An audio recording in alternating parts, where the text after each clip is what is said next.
It, its və it is. Gəlin bunlar arasındakı fərqlərə baxaq. It şəxs əvəzliyidir, mənası o deməkdir. Itdən sonra biz birbaşa xəbər verməliyik. It is very interesting, o çox maraqlıdır. It's my favorite book, o mənim sevimli kitabımdır. It həm də obyekt əvəzliyi kimi iştirak edə bilər. O zaman onu ona mənasını verir. Cümlənin tamamlığı olur mütləq şəkildə. Amma şəxs əvəzliyi kimi işlədiləndə isə olur cümlənin mübtədası. Burada yazmamışam bunu. Olur cümlənin mübtədası. It əgər şəxs əvəzliyi kimi çıxış edirsə cümlənin əvvəlində, obyekt əvəzliyi kimi çıxış edirsə cümlənin ya ortasında ya da sonunda işlənir. Məsələn, can you see it? Sən onu görürsən? May I take it? Onu götürə bilərəm. Görürsünüz, hər ikisində it onu mənasını verir və cümlənin sonunda işlədilib. Keçidik itsə.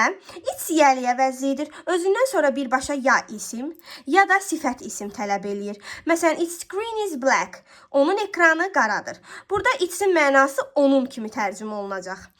It is isə buradakı apostrof is deməkdir. It is, dur kimi tərcümə olunur. Məsələn, it isdən sonra biz birbaşa an artiklı veririk və yaxud da sifət verməliyik. Məsələn, it is a beautiful day. Gördünüz, buradakı apostrof is kimi tələffüz olundu. It is a beautiful day. It is difficult to solve it. Bunu həll etmək çətindir. Burada oldu. It is, dur. Sualımıza burada biz iki boşluq görürük. Birində article işlədilib, birində isə olsun isim gəlir. Biz də dedik ki, article it apostrof s-dən sonra işlədilməlidir. Yəni, əgər article gəlirsə, orada it apostrof s olmalıdır. Baxın, A variantında it-dən sonra isim işlədilməlidir. Çünki bu it siyəli əvəzliyidir. A variantı deyil.